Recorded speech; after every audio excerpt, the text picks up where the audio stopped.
Hello and welcome to Operation Agency Freedom. My name is Chris Martinez and I am your host for today. And in my day job, I also am the CEO and founder of Bloom, where we work with marketing agencies and provide them management consulting and technology to increase profit, maximize agency value, and unlock potential. Guaranteed or it's free. I have a very, very special guest today on the podcast. His name is Drew Kossoff. So he's such a big name that I just get all flustered being in the same Zoom meeting as him. Drew is the CEO of Rainmaker Adventures. I love their slogan, or one of the slogans. It says they make it rain. This guy has a lot of accolades to his name. 7-time Inc. 5000 award winner, over $250 million in revenue that they generated as an agency. 7-time fastest CEO for LA Business Journal. Over $1 billion generated clients. He also went to a small school on the East Coast called Cornell for his undergrad, and then got a master's on top of that at Northwestern University. Welcome to the show, Drew. Honor to be in your presence, sir. Oh, Chris, a pleasure to be here. Happy to join your podcast. So I love the name, and obviously, after going to your website, I encourage everybody to go to their website. Rainmaker actually spells adventures, but it's adventure. I'm sure that was intentional. Yeah. I love the focus on the return on investment for agencies, right? And that's something that I think that a lot of marketing agencies don't emphasize enough, that it is about what we're doing for our clients, not just the creative stuff and the tech stuff. It's all about the ROI. So why don't you just kind of walk us through, if you could, in a few minutes, kind of like your journey from New York, now living in Los Angeles, and starting the agency? I fell in love with advertising in college and studied it, and then went to grad school to study direct marketing. So I knew I kind of wanted to do this from an early age. And then I got a professional residency, which is basically like an internship when I was in grad school at a little company called Prodigy, which back in the day was one of the 3 top online services. There was AOL, CompuServe, and Prodigy. Mm-hmm. And this was the early days of internet advertising. It was, there were 2,400 baud modems, and there was no video, and there was no real even photos. It was more like blocks of color with words on it, banner ads, like 1-800-Flowers and that kind of stuff. And that's where I got my start in internet, the early days of internet advertising. Then I evolved, eventually ended up, when the internet really started happening, working for Media, which was at the time, they're a big computer magazine publishing company.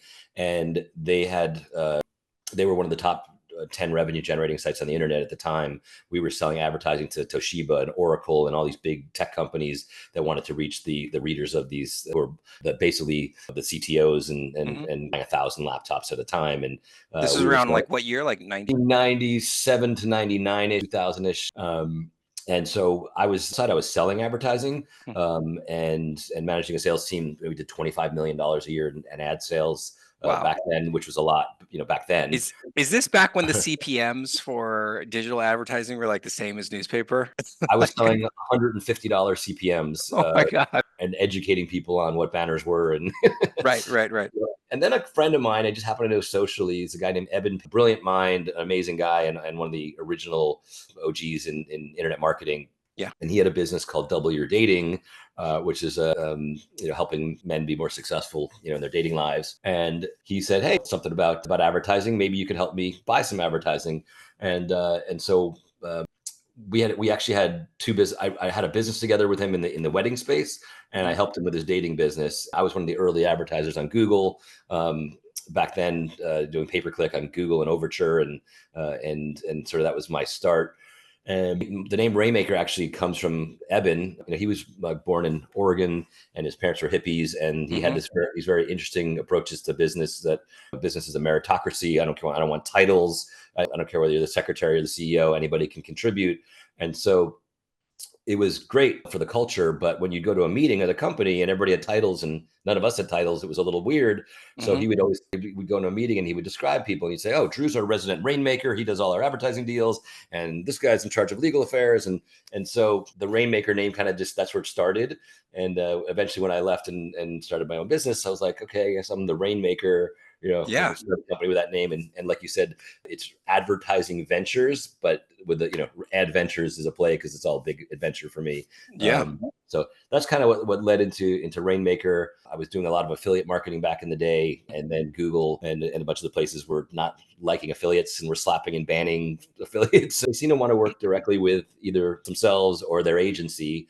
I was the top affiliate in the world for a dozen companies, and I was like, maybe I'll just become their agency, and so that's kind of how I transitioned from affiliate to agency. But it's a performance agency, performance media buying for 20 years, and helping companies scale traffic. And to add to what you mentioned earlier, not only do we make it rain, but we make it rain and ease the pain. Yes. Is our slogan. That's what a lot of people say, is not only do we help them grow, but we make their lives easier. We take things off their plate. We do things that they don't want to do, and send them one bill at the end of the month. Yeah, that's Super, super cool. I love the transition. I love actually the origin, right? Is like helping. You started doing affiliate stuff, and then it evolved into you becoming an agency. So that's really, really cool. I actually started out in digital marketing. I had a soccer magazine. That was my very first business. That I failed miserably. Soccer magazine. I lost everything. And I was never really into like internet marketing stuff. This is 2009 when my magazine officially tanked. But then Russell Brunson, he had a coaching program back then for internet marketing that was called .com Secrets. I was paying $500 a month to be coached by one of their people, and it was like a lot of money. Yep. He taught me a lot about internet marketing, a lot of affiliate stuff. So it was like cheap remnant banner ads driving to some sort of offer. And at the time, Mhm. at one point in time, I had a soccer betting service. So people would pay, and the day of the games, we would tell them, hey, bet on this game. And so you would put down like $2 on a game, and it was a small return, but those games were a lock. $100, you'd win like $750. And you just keep doing so. And then eventually I got into digital marketing. So, and then 2012, I started my agency. Really, really cool. I know Russell, by the way. He's a great guy. Nice. So in terms of like your business now, around like how many employees do you guys have? How many more or We are less? nimble. We've got people, Awesome.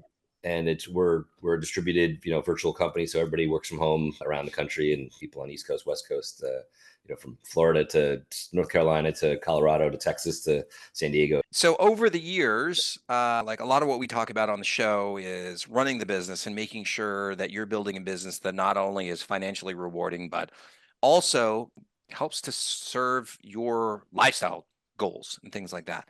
And as owners, we also have to evolve as people, right? I say that the business will only grow to the extent that you personally also grow. I think that the agency is a reflection of you as a person.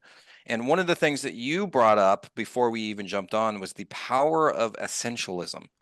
So I would love for you to talk about that, because this is literally something that nobody has ever talked about before. Okay, cool. Yeah. So yeah, I think that I can sort of touch on a couple of things. One, I was a one-man show for many years. So in the beginning, I just kind of did it all myself and wore all the hats. And you can only grow so much doing it all yourself. Yeah. And so when I started building a team, that's when everything changed. And those 7 timing 5,000, kind of awards only came after I built a team. I should have started building a team earlier. So anyone who's a small agency, I think that it depends on whether you just want a small lifestyle business or you want to grow something bigger. But I made that transition from a lifestyle business to a real business when I started building a team, which has its benefits and also has its headaches. But one of the things, like, growth at all costs is also not healthy. And we got to a point. I've had a number of times where it's almost like you fill up your closet with clothes and now you have no more room on your shelves. You got to clear out some the closet to make more room for new stuff. We got to a point where we were like, I discovered this thing. I mean, I've known about 80-20 and Pareto principle for a long time, but which is essentially what essentialism is about. It's actually a book, was a New York Times bestseller. Oh yeah. That's one of my favorite books of all time. It's called Essentialism: The Disciplined Pursuit of Less. And it's all about sort of power law theory and how, certain efforts can have sort of multiplier effects. Like you can do one thing and get a 10x result and one thing and get a 1x result. So how do you put the least amount of effort to get the maximal result? And when you think in those ways, we've had a number of times where we go like, oh my God, we're dealing with 50 clients or 80% of our revenue running around like chickens with their heads cut off. So we've had some periods in and where we've stepped back and said, you know what, we're going to cut back on clients. We're going to let people go. We're going to give more attention to the ones where we really have the opportunity to scale. And it's a win for them, a win for us. And so we're always trying to constantly figure out that ratio of like where the power balance. You have to always bring in new things. Not every client's going to be a whale from day one, but just understanding how, with a small team of 20 people, you get the maximum results with the available time and effort that you have. And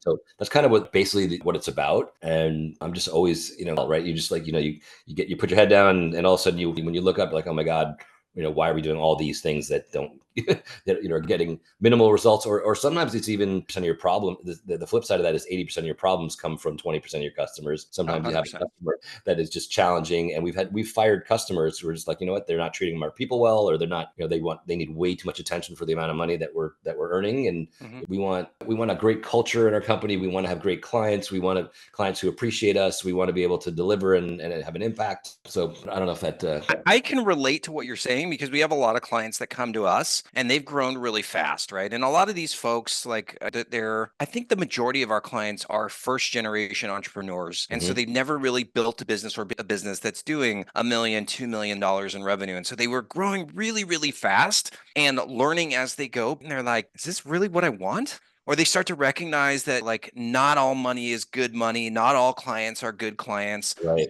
And I think that there's a point, and this is where a lot of our clients come to us and we help them solve these problems, where they're like, I'm at a $2 million run rate, but I'm not nearly as happy as I was when we were at 600 grand in revenue. Right. And my income has not grown at the same rate that my revenue has gone up, and maybe profitability percentage wise is a lot lower than what it was before. So I can envision that journey of you. Was there a point in your agency where you're like, enough is enough, we need to scale back something? Was there a moment in the business where you recognized that you needed to scale some things back? Yeah. I mean, thinking back, there was sort of the leap from being solo to bringing on someone to help to 3 people to 5, the first 5 people organic. And when we could afford it, we added another person.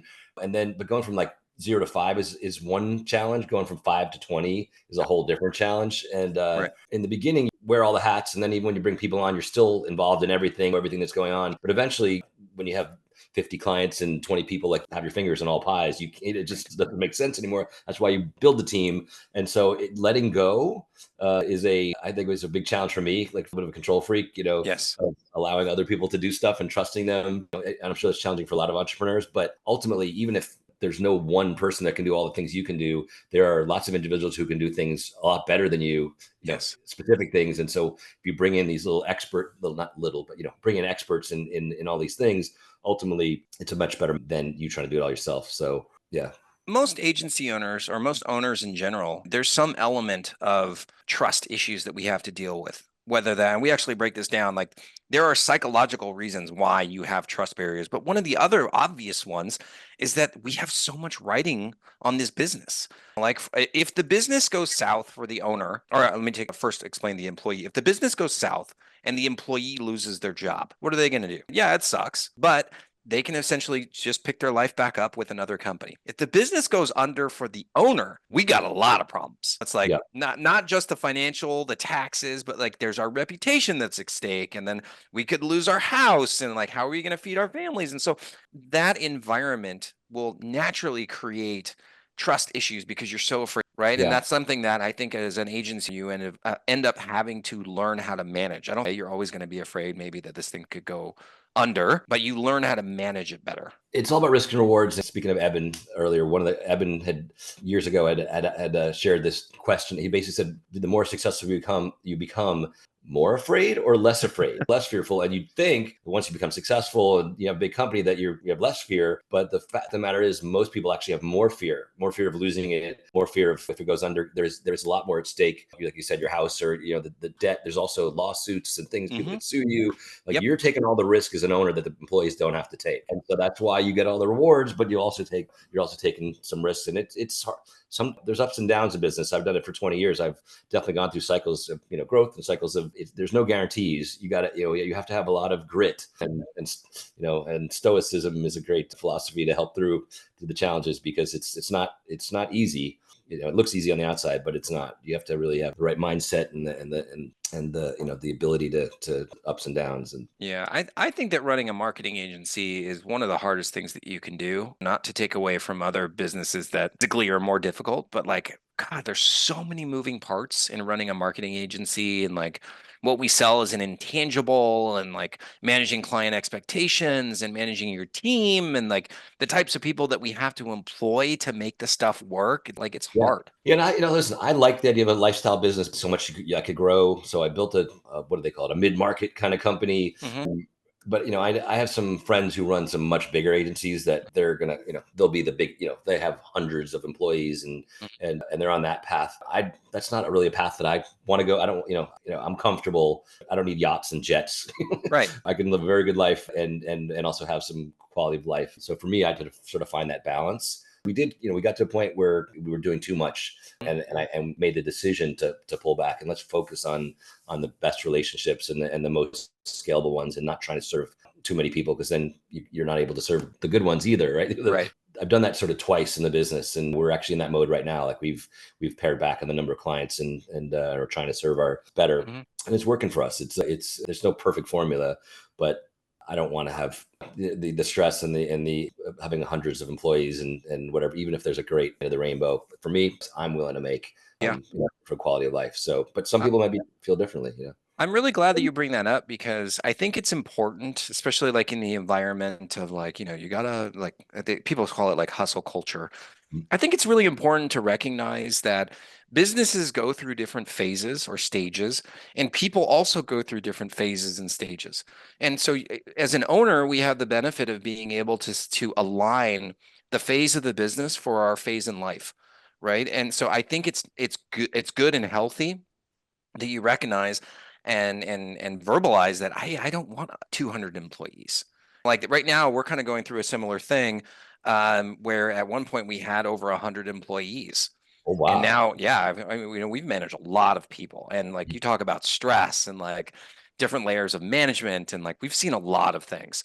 And so now we've scaled it back. And so we have a fraction of that right now running the business, and the business is much more profitable. And like I'm very, very happy with where it will always be like this. Who knows? There might be a day when I want hundreds of employees again. But that's okay. Like Yeah. if what you want in life and business is different or it changes over time, that's totally okay. It's up to you to like have that self-awareness and recognize what it is that you truly want. You had brought up, because I know that we as business owners we're constantly dealing with problems. In my notes when I was doing my research, you had said something about problems come to you as gifts. And like in my life, I've had a lot of things that people would consider problems, and they were problems, like a lot of like health related things that passed away. I've had other people pass away from illnesses and stuff like that. What are some of the problems that have come to you that you recognize that are Well, it's actually just like it's a Confucius philosophy first, the concept. right? and Right. but I really resonated with it. I can actually tell you a personal story that even before I learned this philosophy is basically the same philosophy, and that was something I learned from Tony Robbins. Hmm. And it's a question he said to ask when you're in a traumatic situation or a bad situation, is ask yourself this question: great about this. And sounds like a crazy question, but I used it. I was at a point in my life, I was engaged to the wrong girl, and we ended the relationship, and I just moved to LA, and she went back to New York. And I found myself alone, looking in the apartment, feeling sorry for myself, and sort of that why me and the victim, and what am I going to do now? And I asked, what's great about this? And all of a sudden I was like, you know what? Thank God I didn't marry her. Thank God we kissed together. I've got a completely blank canvas to paint. I can start my life over again. How lucky am I? And that just mindset transformed everything. And problems come to you as gifts is the same idea. It's like whenever you encounter a big challenge, it's very easy to be like, oh my God, not, what now? Like this problem, and like it stressed you out and feel overwhelmed. And okay, where's the gift? Okay, because typically when you have a problem, there's a solution to that problem. And the sooner you start working on the solution, even though it sucks to have the problem, a month later, a year later, whenever it is, you're going to look back and be like, oh my God, things are much better now than if I'd never had the problem, right? You Yeah. solved the problem. So while it sucks in the midst of a trauma or the midst of a problem, if you can look for the solutions and the gift, and have that kind of mindset, there's always a gift. And it really helps, at least it helped me personally, business wise, is tackle challenges. It's just like, okay, got to put on that fire hat on and put out this fire and attack the challenge. So for me, that's like a really key, like reframe or mindset as an entrepreneur that is just super helpful when we face challenges. Could I ask you to be a little vulnerable and tell us like what's one of the big problems that you've recognized ended up being a gift? Other than obviously being engaged, is there another one that kind of in your life? And I'm going to share mine. So don't feel Yeah, like I'm there's so many. I said I literally apply it to everything that we do. So I was just talking to one of my employees that has a challenge right now where she's had a flood in her brand new house, Mhm. and and we had a similar thing happen a couple years ago, and it was a nightmare. We had to like move out of the house and rip up the floors Mhm. and fix everything, but we ended up getting a big insurance settlement and got we had than we'd ever had before, and so it sucked going through it. We ended up it was a win in the end because we got a much nicer much Right. nicer floor. So like just looking for, I mean, that doesn't always happen. You're like a new floor. For me, it was like the solution was better than the problem before the problem ever occurred. So I don't know if that's a good example, but that just comes to mind. And then even in business, like I can think of, we do a lot of email advertising. And so we traffic 1,000 plus emails a month to different publishers that we're renting email lists from. Yeah. And it's a lot of work. And we also do some stuff on a performance basis. So we have all these clients and we get their campaigns and we get the links set up and we traffic them to the different publishers and a whole bunch of links. And then we started noticing that like they're not even using half of them or testing things. There's a lot of stuff. We're doing a lot of effort that's wasted. And when we really looked under the hood, we're like, oh my God, why are we feeling so overwhelmed? We're trafficking, our team is trafficking so much stuff when a lot of it was just useless. It wasn't even, we need to stop doing so. So we literally, the problem was overwhelm. And the solution was, we don't need to do half of what we're doing. Let's cut back and let's not send 50 links to each publisher. Let's send 10, whatever. And overnight, we were able to reduce a lot of the over by just attacking the challenge and find, looking for the solution, and now we have a much better system. So problems come to you as gifts. Yeah, I love that one. I mean, like from the business side for me recently, we had a manager who was on the leadership team and he was reporting numbers and we just kind of assumed. And so like we ended up diving into the numbers and they were all wrong. And he'd been recording the numbers incorrectly for months. And as angry as I wanted to be at that person, at the end of the day, it's my fault because Mhm. I took my eye off the ball of double checking everything. Even though, and I don't think that this person was doing it maliciously. I think it was just an oversight. Mhm. And so because I did hold that person accountable ultimately and double check the numbers, it led to this problem. And now, absolutely, I'm never going to make that mistake again. Dive in and inspect, I expect. So that was like another problem where it ended up being a gift. I actually just thought of an even better one, a great example that led to a really good result for our clients and for us. So a number of years ago, and I wrote about this recently, I think on a post on LinkedIn, but we had a client that was a really fast growing company and they wanted to go fast. And when I'm respectful of people's money, I want to ask Mhm. for permission. I want to, get their approval and everything. And so in the beginning, we were buying a bunch of media for them, but I was running everything by them and for approval. And they were basically like, this is way too many things. It's like, Mhm. this is not going fast enough. Is there any way, that we could, go faster? And I said, well, if you just trusted us and didn't need approval on every single thing, we could scale a lot faster. If you just gave us some parameters, so you to spend anything $5 and under, you can do. Obviously, my goal is you're not gonna spend money to waste money. If it doesn't work, then try something different. But as long as it's under $5,000, you guys can scale to your heart's desire. And if it's over $5,000, my permission. And the truth was, 90% of the time, even. But what ended up happening is we went from spending, I don't even remember, 25 at times over $1 million a month, because he trusted us, gave us the freedom to do what we do best, removed the friction, and it enabled us to help him achieve what he wanted. He sold the company for 9 figures, and it made us millions and millions of dollars over the years. And it was a great streamlined relationship where literally I checked in with him once a week and we had it was, he didn't need to micromanage us. He knew what we did well, and we knew he had great offers and great things to promote, and it was it was a real win. But if where I just thought I had to run everything by him and had to get him to sign off and everything, I never would have realized it. Now when we meet new clients who want to do similar things, we're like, if you will trust us, we're not going to go spend your money wildly. Right. It'll streamline things a lot more. And so, not everyone feels comfortable with that at first. We don't expect that, but ultimately that's where we'd like to get to. Where it's like, Yeah. we're just, we've got clients that we've been working with for a decade that we Yeah. spend 500 grand a month for, and yes, they have complete see everything we're doing, but they're not having to, be involved in every single step of every decision. Yeah. It's just we adults, and we make adjustments, and we collaborate. I love that. That sounds like it could be another episode that we got to interview about building trust with clients. Yeah. We're just about out of time. I do want to give you the opportunity because you've got an amazing, well, it's an offer where people can get some time with you, but it's tied to a charity. And that's what I love because I'm huge on philanthropy. So why don't you just really quickly tell us about that, and then we'll get you Yeah, out I of mean, here. I don't even know if I'd call it an offer, but I got invited. There's a great platform called Cameo, but it's a place where you can go connect with founders and entrepreneurs and investors, including, I mean, big name people like, the founder of Reddit and the founder of Zillow are on this platform, and you can buy hour of their time to chat with them. It's through their app on their phone, and I've done this over the years, and I've actually gifted things like this over the years to people. Is to talk to someone who's been, who's accomplished what you want to accomplish, or is ahead of you, or done, or is in your space that could leapfrog years of trial and error advice. It's just, mentorship, and if you find a mentor, well, you don't need to. You just go on intro and buy a mentor. They invited me to join the platform. I just launched literally today. And I'm giving 100% of the proceeds to charity, to One Simple Wish, which is a charity that helps foster children them. And what I've been doing, last year I gave like 10 laptops away, because the kids write what they need, and it's not just laptops. They need lots of things, but I kind of like the idea. I think a laptop, because I'm in the internet business, computer business, that change your life. And if you don't have one, it really can hold you back in life. So a lot of these kids are like, they need a laptop. They're going to college, the first kid in their family to go to college, and they don't have a laptop, or they're a stay-at-home mom and they're starting a business, because it's so to me, I just like giving laptops away. So I'm going to donate all the proceeds from this kickoff to this charity. And for anyone who wants to buy some time with me, and of course, I'm happy to offer free advice on how to grow your agency, on how to scale media, on entrepreneurship in general, not just capitalism, which I'm a big proponent of, and lots of spy tools. If you want some, analysis or competitive intelligence, happy to share that. I'll open up my Rolodex if you need introductions to people who business grow.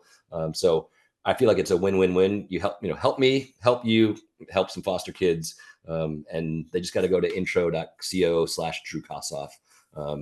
And they can check it out. Yeah. I love that. We'll make sure to include that link in the show notes. So if you're listening to this, go to the website. You can very easily get that link and then get some time with Drew. Drew, I want to thank you so much for being here on the show. You've been amazing, and hopefully we can have you back on in the future. Thanks, Chris. All right. Thank you. Hey, thank you for listening. And if you enjoyed this episode, it would mean so much to me if you would subscribe to the podcast and also share it with friends, family, and basically anyone you know who will find the same value in this episode as you do. So, to get the latest from me, then let's connect on social media on the Facebooks at facebook.com or Instagram. Then you can also find us on LinkedIn, YouTube, and even TikTok. Yes, I'm back. We are on TikTok. Finally, go to our website where you can see all of our other episodes of Operation Agency Freedom. Register for live trainings on how to run a highly profitable agency, and you can see exactly how we help marketing agencies fix their operations and scale to 8 figures and beyond. Thanks again for listening, and I will see you next time.